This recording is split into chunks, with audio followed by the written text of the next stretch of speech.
Hi guys, this is Ricky, your host here, and I am also here with the story of my first experience with the paranormal, what got it started for me.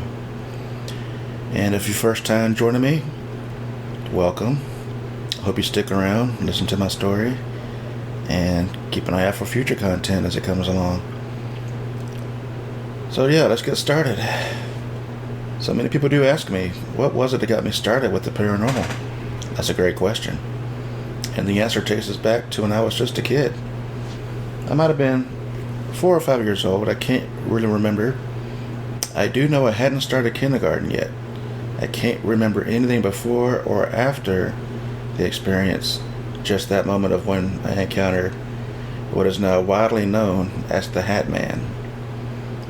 Though before the internet and hearing of other experiences, I always called him the Shadow Man. Okay, that's what it looked like to me, a Shadow Man. And once I tell you the story, you'll see why that's what I called him that. A little side story, when I was younger, my parents would put me to bed in their room until they would get ready to go to bed, then they'd put me in my room. So this story takes place in their room. I grew up in a single wide trailer in a small town in Georgia. It had 3 bedrooms, 1 bath, pretty standard.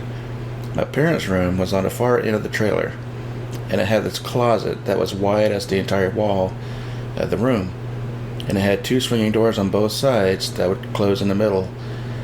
Now, for whatever reason on this night, the closet was open. So on with the story. On that fateful night, I woke up in my parents' room, in the bed. The door to the room was open, and I could see the light coming in from the hall, but it was still pretty dark in the room. As I opened my eyes, something caught my attention. Directly in front of the closet, which was facing me directly, stood this tall, figure. Though it was like a shadow, it was just darkness. There were no features, no face, just dark. I do remember he wore what I describe as an old-fashioned wide-brim hat. He just stood there facing me. I couldn't see his face or any eyes, but I knew he was staring at me. I was terrified. So what did I do? I did what any kid that age would do. I pulled the sheet over my head, and the sheet was thin, and you could see straight through it. So as I'm looking through the sheet, I could still see him standing there. I lowered the sheet, watching this thing standing there. It was darker than the darkness of the room. When it did the last thing anyone would want it to do, it began slowly walking toward me. Before it could get to the foot of the bed, I rode over the side of the bed, ran out of the room, and I remember flipping the light switch on as I ran out of the room.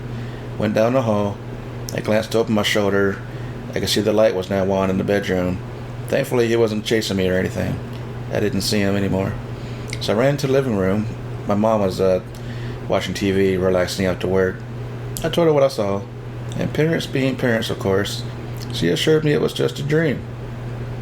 And I do think most parents, they say that because it's for their comfort. They don't want to think there's something in their room, so they just try to play it off as a dream. But anyways, at least 35 years later, give or take a year or two, I do not sleep with the closet door open. I can't. It's got to be closed. And I can say I have not seen him since. Now, years later, as the internet has come along, I started seeing stories about others who describe the same thing, even the hats. In fact, it's seen by so many people, it's considered an urban legend. Though I am one of those who has experienced him, I can say he's real. And he is now known as the Hat Man. You can go online, go on Google. If you search for the Hat Man, you'll find tons of content on him. Tons of stories, people's experiences. There's even documentaries and movies made that are based on this guy. And even watching those are hard for me because it brings up those memories and the fear that he might come back again someday. But anyways, I want to end it here. I want to give my experience, my first experience. And once again, my name is Ricky. I'm with the Explorers of the Paranormal Unexplainable. And I'll end this as I always do in my other videos and podcasts. Keep your eyes open, keep your mind open, and keep exploring the unexplainable. Until next time, guys, take it easy.